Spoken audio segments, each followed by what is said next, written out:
I think तिला आता मी समज देणार. समज तू देणारस तिला? समज या गोष्टीची खरी गरज तुला आहे मोनिका. विक्रांत,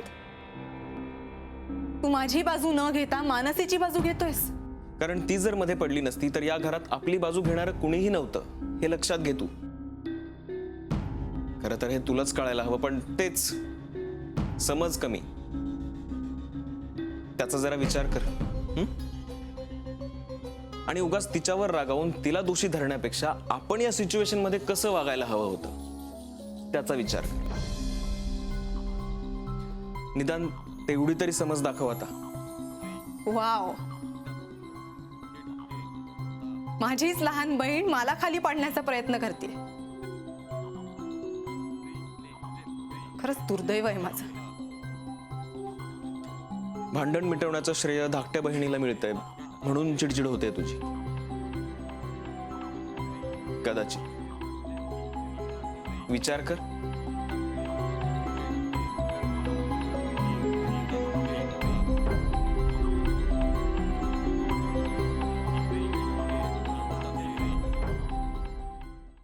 अगं तुला किती वेळा सांगायचा प्रयत्न केला की हे तू सिरियसली घेऊ नको, सगळी गंमत चालली आहे.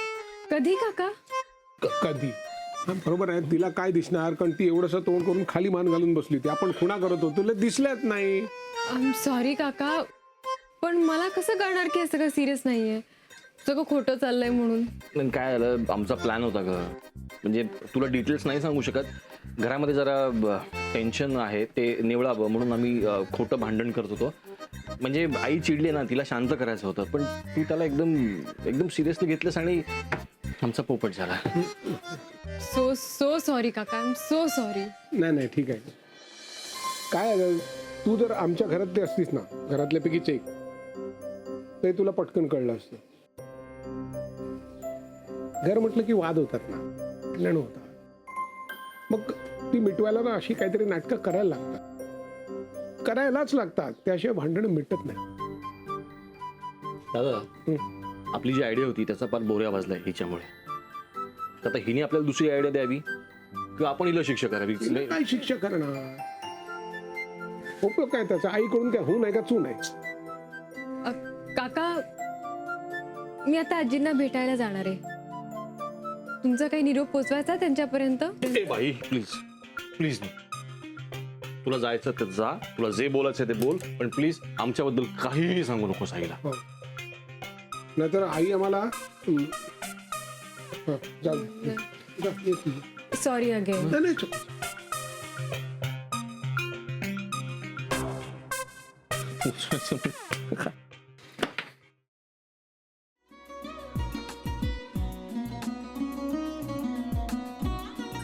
लावू का? असाच लावू ना.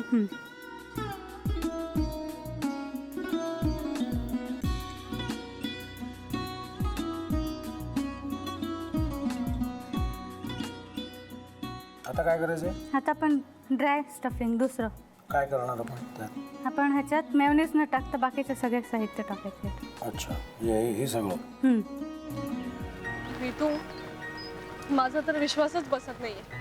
म्हणजे अगं बहिणी आमचं लग्न व्हावं म्हणून किती प्रयत्न करत होते, आणि ते सगळं करताना ती शिवच्या आम्हाला माहिती पुरवते. नाही, मला नाही वाटत. गौरी, खूप चांगली आहेस गं, म्हणून तुला सगळं जगत चांगलं दिसतं. पण शिव उगाच बोलला असेल का? त्याच्यावर विश्वास नाहीये का तुझा? शिववर पूर्ण विश्वास आहे मी माझा. पण तो आता हे जे काही करतोय ना, म्हणजे निशा बहिणी समोर त्या राधिका सोबत फिरण्याचं नाटक वगैरे, ते त्याचा काही उपयोग होणार नाहीये. अगं असं कसं म्हणतो?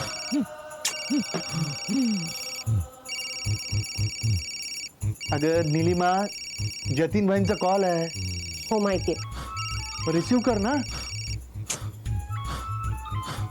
अगं बघ, कट झाला. आता तू रिसीव केला नाहीस म्हणून ते मला करतील. अब पुन्हा आला बघ, घे बघू. पण हे एक ना एक दिवस घडणारच होतं. आता मला कळलं, तुम्ही 2 दिवस झाले काय सांगत होता ते. बनू हे संकेत असतात आणि हे ठरवून येत नसतात. मी बाहेर तुमची वाट बघते.